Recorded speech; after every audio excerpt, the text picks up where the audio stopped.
একজনের বিবাহিতা স্ত্রী হয়ে থাকা অবস্থায় অন্যের সাথে পালিয়ে বিবাহ বৈধ কি? একজনের বিবাহিত স্ত্রী, এখন যেই গৃহস্থের স্ত্রী, স্ত্রী তো তার অধীনে এবং তার বিবাহ বন্ধনে আবদ্ধ, এই অবস্থায় অন্যের সাথে পালিয়ে গিয়ে বিবাহ বসার প্রশ্নই উঠতে পারে না।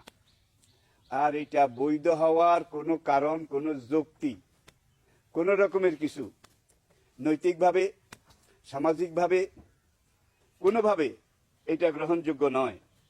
যেহেতু বিবি আরেকজনের, এখন এই বিবি পালিয়েও যদি যায় কারো সাথে, মনে করুন যার সাথে পালিয়ে গেছে তার স্বামী কিন্তু তাকে তালাক দেয়নি, যতক্ষণ পর্যন্ত তালাক দেয়নি ততক্ষণ পর্যন্ত মেনে নিতে হবে যে সে আরেকজনের বাঁধনে আবদ্ধ। এই অবস্থায় সে পালিয়ে গিয়ে বিয়ে বসা কোনোভাবেই দুরুস্ত নয়।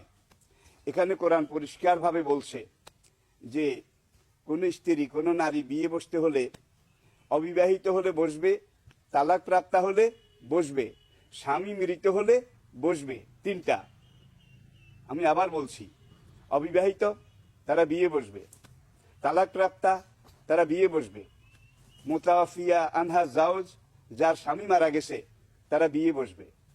প্রথম যেই কথাটা আমি বলেছি, প্রথম বিয়ে যারা বসবে তাদের জন্য কোনো ইদ্যত, কোনো মুদ্দত, কোনো দিন, মাস, বাসাবাসি, এগুলো কোনো কিছু নেই, থাকবে না, প্রয়োজনও নেই।